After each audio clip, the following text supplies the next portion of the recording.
Good evening. My name is Mike. I'm with Blue Seahorse, and tonight with my guest Joseph Winchester, we're going to talk about choices we make as younger people. And the choice this particular topic is whether we want to be a follower or a leader. And I'm going to read some from my book, which says, when we are in our early teens and start to grow up, we make choices, whether we are going to be a follower or leader. If we're going to be followers, and that's okay because the world needs followers, they need workers, we must choose whom we are going to follow.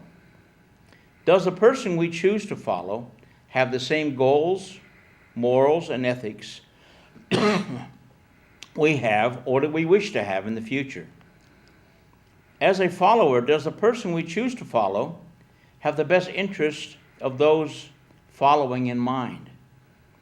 Or does the leader have his own agenda that does not include those who are following them? Does the person we choose to follow know the right from wrong? Does the person even care about such things? And as a young person growing up, we all want friends. We all want to be liked. We want to be accepted by somebody or something outside of our family. Right. Our family accepts us, and we take that for granted most times. But I know some of my experiences when I was really young is I would do or say things just to make people like me. To fit in. To fit in. Yep. And I guess I'd like to know your experiences and your thoughts on that. When I was young, I wasn't a leader. I just wanted to be accepted by my group of friends. So I started following people in the wrong crowd. And at that age, I didn't even know I had a choice, really. I didn't think I did. I just thought, here I am with these people. This is what I'm supposed to be doing. You know what I mean? And I learned the hard way that I had a choice and that I was making bad choices. And that wasn't too long ago either. But over the years, I guess I learned that the people I were hanging out with, they didn't have the goals, the morals, and the ethics that I was raised with. And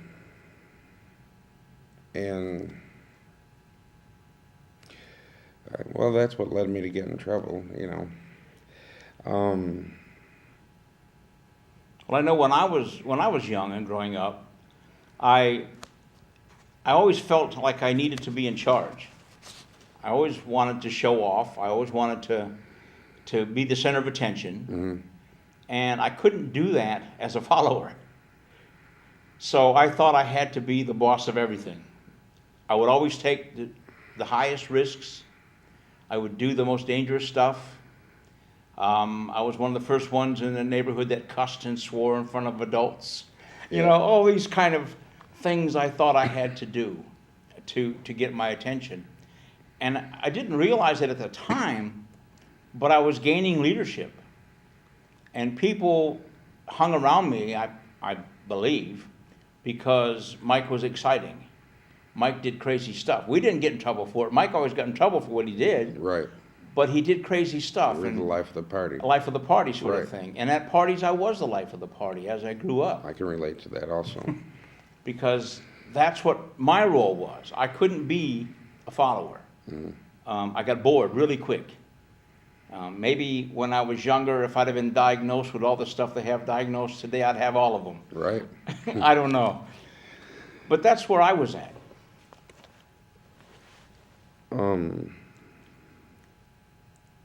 What was I? All right, so we can't have a dead spot here for too long. So when you think of it, let me know. Right. For me to change, though, you know, to get out of that group that I fell into, to get out from being a follower, I had to become a leader and make positive choices for myself. It wasn't easy. I had to get in some real bad trouble for me to finally realize that I do have a choice. And I just didn't allow negative people in my life. I didn't allow people that used alcohol or drugs. I didn't allow people from the wrong crowd in my life whatsoever. And that's a choice I had to make, and I had to really stick by that. And it's been around 3 years now, and I'm going on 3 years sober. And I have a wonderful family, and if I didn't become my own leader, that would have never happened. I'd probably be incarcerated.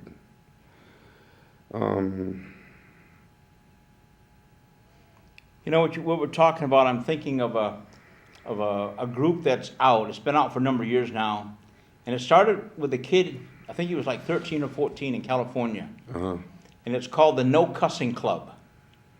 And for some reason, this kid, and he's still around to this day with his same club, decided that he was not going to cuss, period. And I don't know whether it was because of his faith or belief or why he chose that, but he chose it. And he also insisted that anyone that was with him at the time couldn't cuss either, or he wouldn't be with you. And he started his own little no cussing club. And he started by himself. And then he got another member. Then he got another member. Then other people joined in. And all of a sudden, he had a following of half the school. Really? And they started, when you're with this kid, at least the adults knew nobody was cussing when they were with this kid. So the parents were saying, you can hang out with him, but you can't hang out with him. Mm-hmm. This guy's no good. This guy doesn't cuss. Right. So if he doesn't cuss, he probably doesn't do a lot of other things that are inappropriate as well. And now that club, if you look it up on the internet, it's just a no cussing club. It's nationwide. And I believe he's got organizations overseas as well. All because he took a stand as a young boy to be a leader just with his vocabulary. He made a choice. He made a choice that I am not going to cuss anymore, but his bigger choice was, you can't be my friend if you cuss. Mm-hmm. You can't work with me. You can't be with me. I won't walk with you. I won't. If you're a girl, I probably won't date you if you cuss. And it's a huge national organization now. From one guy, one young boy, deciding not to cuss. And he's changed lives. Changed a lot of lives. Mm-hmm. Because it isn't necessary. And that's the part we look at, is looking at young people, because that's where our focus is. I know I made a lot of bad choices, and I grew up, and I was an alcoholic, and blah, blah, blah. But those are choices I made to change as an adult. And that's fine, and I'm glad I did it. But I wish I'd have had the guidance that I had as an adult to make choices as a young person. I wish I'd have had the direction. Not that my mom and dad weren't the best they could be. Mm-hmm. They were, but we had a lot more freedoms than they have. I think we have more freedoms than they even have today. Today they're stuck at home, a lot of kids, with the videos and games and electronics, which is fine. I support that to a certain extent because it's educational, and it teaches hand-eye control, hand-eye coordination. So it gives a lot of good skills. But in a way, it takes away from part of the leadership that the parents play. Yeah, it does. And you know, like you see them on YouTube all the time, and you see them on Facebook about, well, when I was a kid, our curfew was when the street lights came on. Mm-hmm. Well, that was true. And we had to come home when it got dark. No telephones, no cell phones. My parents didn't know where I was. They hoped I was safe. And when I come home every night, they were satisfied, I'm sure. Or I took a breath anyway. But that doesn't happen today. Kids have, I think, sometimes more strict guidelines because it's a little more dangerous out there today than it was when I was a kid as well. Even when I was a kid, I was allowed. I grew up around a lot of lakes, so I rode my bike to all the lakes around where I lived, and yeah. I had friends on this lake, or a friend on that lake, and I knew to get home at supper time. When it's sun just started to set, I'd better get home on my bike. Right. But honestly, I don't know if I would let my children do that because of the way the world is now. Yeah, I don't know if I would either anymore. You know, it's a shame. But I'm going to continue reading here just for a little bit. And it says, as a follower, am I going to be held responsible for someone else's decision? And if I am, is it going to be something that I am proud to be connected with, or something that embarrasses or shames me, and I can add in there, or my family? If we choose to be a follower, those are important things we need to think about. And that's something that I think today young kids, I don't know whether they think about consequences. And I work with the families I work with and the kids I work with, and today the word consequences has the connotation of negative. The consequences for this are punishment this, punishment that, blah, blah, blah, all the way down the list, whatever they are. But the word consequences doesn't mean negative. It's the result of an action. Right. So if you have a positive action, and an example I use for my family is if you go to work every day for a week, at the end of the week you get a paycheck. Right. That's consequences. Right. A positive consequence. Positive consequences for your actions. You know, if you do something wrong at the end of the week, you get negative consequences, whatever they are.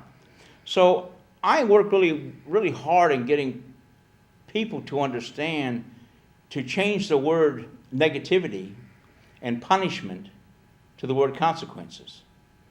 You know, your punishment's going to be, well, that has only one meaning, negative connotations. But the consequences for your decisions are this or will be this if you do it. So children need to know at an early age that consequences are there for their actions. If you don't do this, that's going to happen. If you do this, that's going to happen. And I don't know if that's how, I know I wasn't brought up that way. I wish I had been. It took me a lot of years to figure that out. I had my grandparents. They were a great leader in my life before I became a teenager.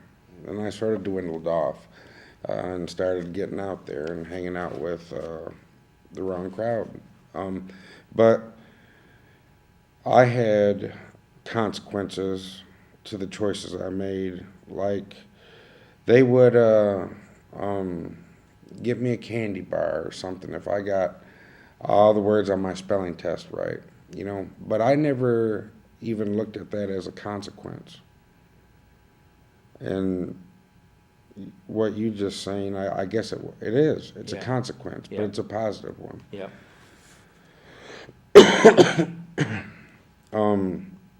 Now, what about you have in your book, do you agree with those in authority to their face, then cuss and laugh about them behind their backs and teach those who follow and trust you to do the same?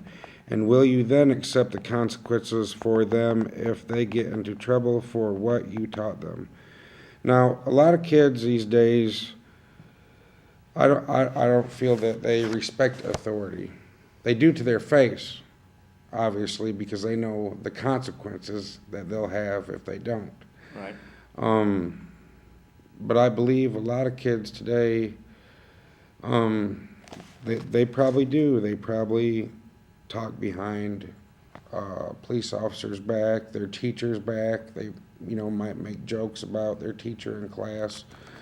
And they don't realize that the life of the party in the classroom affects his peers because they think that's cool.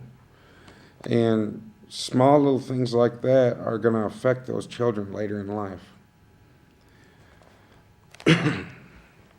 Whether you are a leader or a follower, there will consequences for you decisions and actions, and the consequences can be positive or negative depending on your choices. So what do you mean by that, Mike? Well, if you're a leader and you're making choices and decisions, you need to understand that there's consequences. Now, if you're a leader, the consequences may affect you as the leader, or it may affect all the people following you.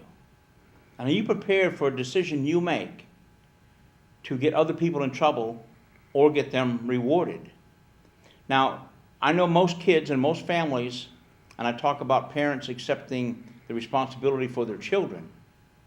And I use an example that if your child has straight A's, is on the honor roll, is good in sports and plays all that, and you get told that by other parents that your child is a great child, you accept that. You say, yeah, that's great, he's my child. I taught him, he knows well, blah, blah, blah. It makes you proud. Right.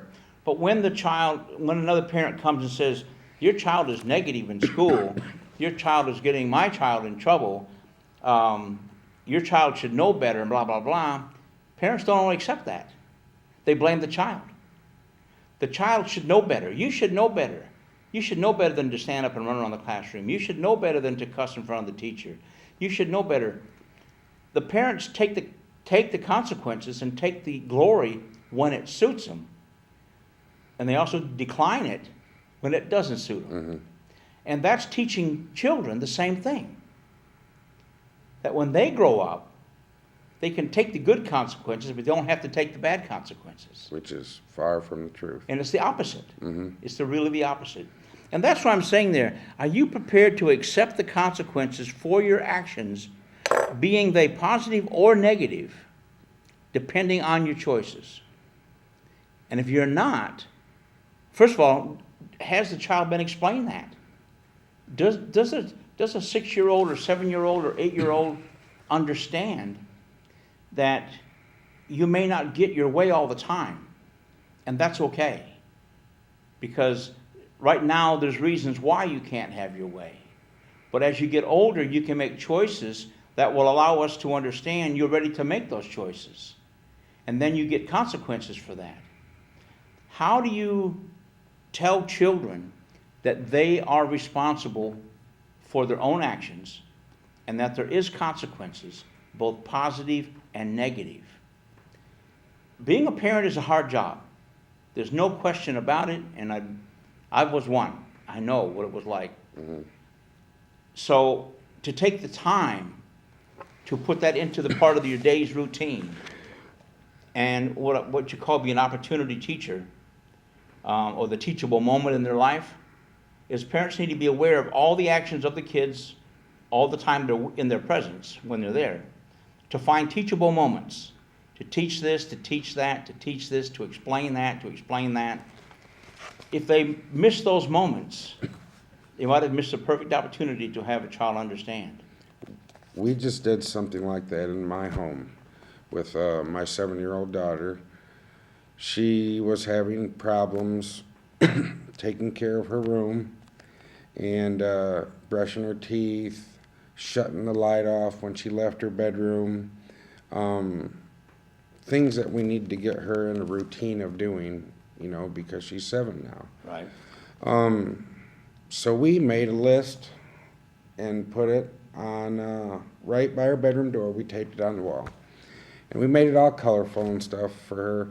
And, you know, it says in the morning, she gets a little checklist. So she gets to shut her nightlight off, make sure her TV, DVD player, everything is off before she leaves her room, you know, and then brush her teeth and stuff like that. And it was hard for her to deal with the consequences, the negative ones, when she didn't do that. Right. Now, there's also good consequences. So one week, for example, she did a real good job. Every day, every time she left her room, she shut the light off. So you know what? I went and, when we picked her up the following week, I went and bought her a little, you know, $2, $3 Barbie doll from the dollar store. And you know what? That made her so happy. And I said, well, that's for being a big sister, you know, that's for being responsible. And so that was her positive consequence to doing her job. And that's an important lesson to teach them. The downside of that, if there is one, is that they don't need to expect every time they do something good they're going to get paid. Right.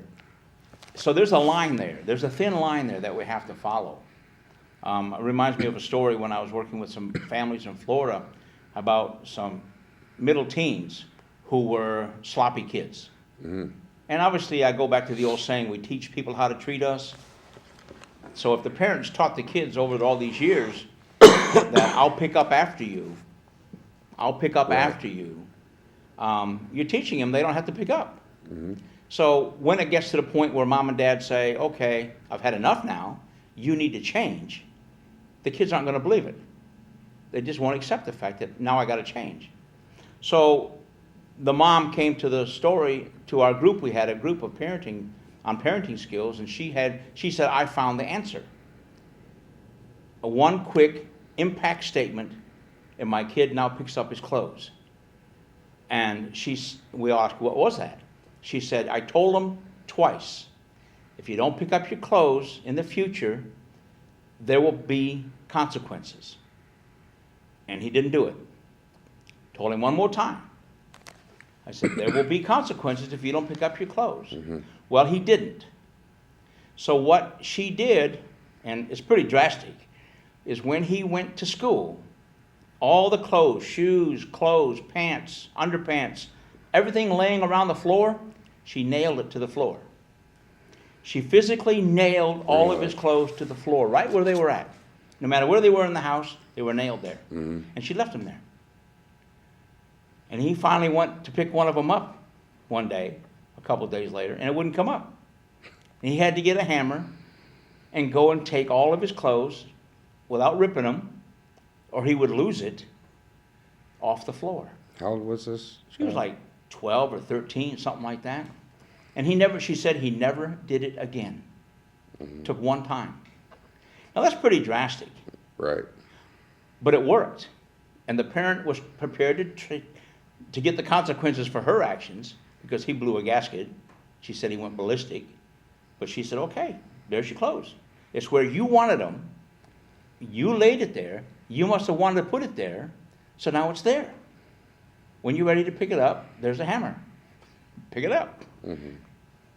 It worked, but it was a tough time for her. So what we're going to follow on here a little bit. It says, as a leader or follower, you need to think for yourself.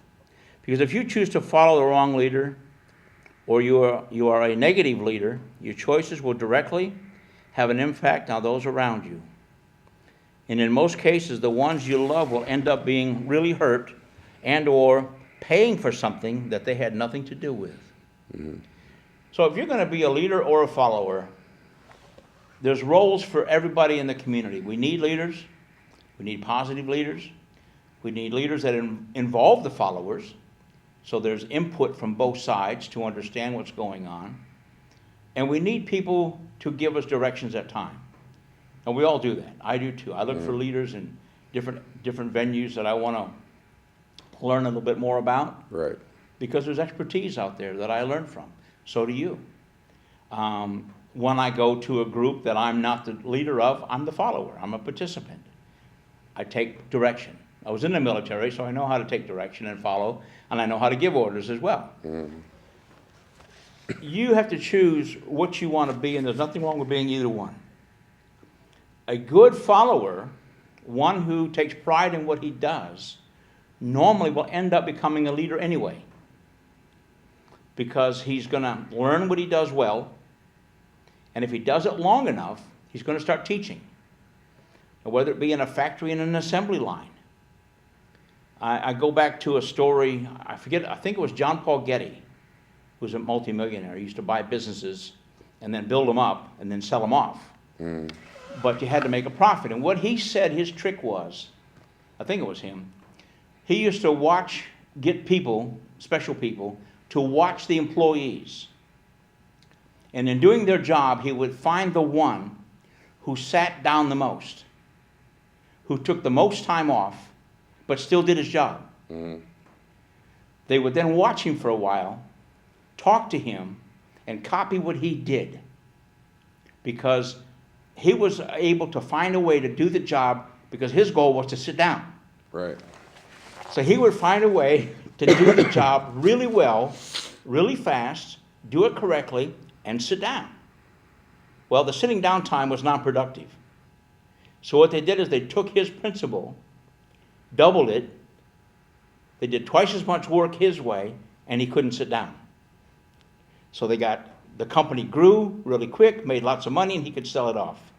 Nice. Now, I'm not sure that that's the right approach for businesses, but that's how a follower can become a leader, Right. because they use his example.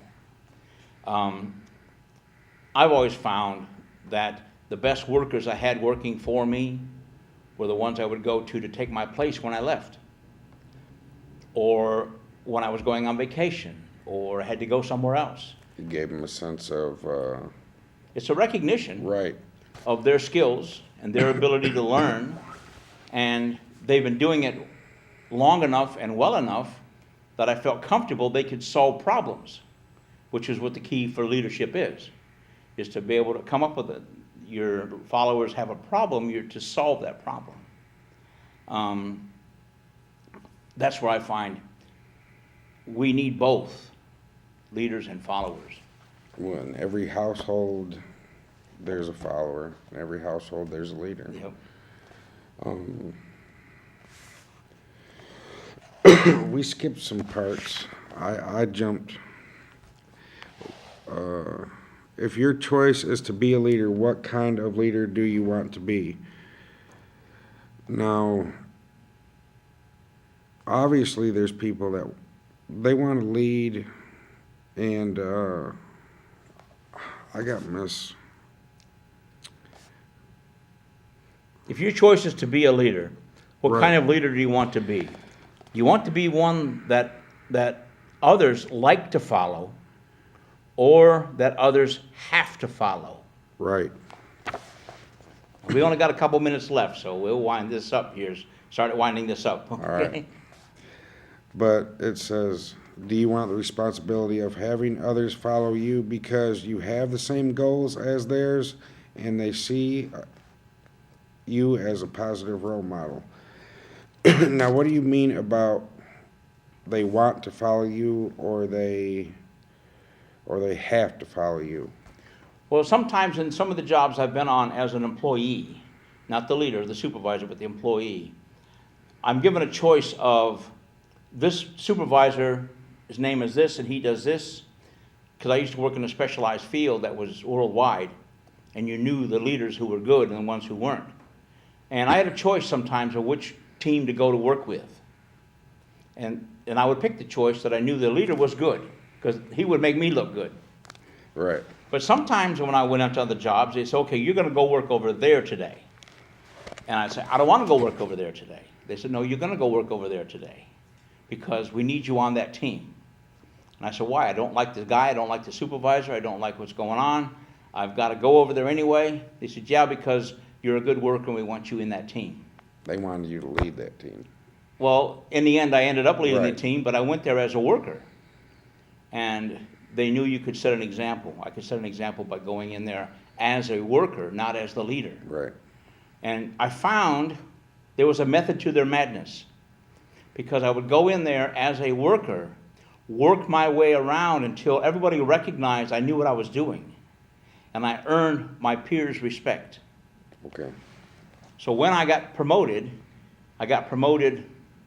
with a group of people that wanted me to be promoted.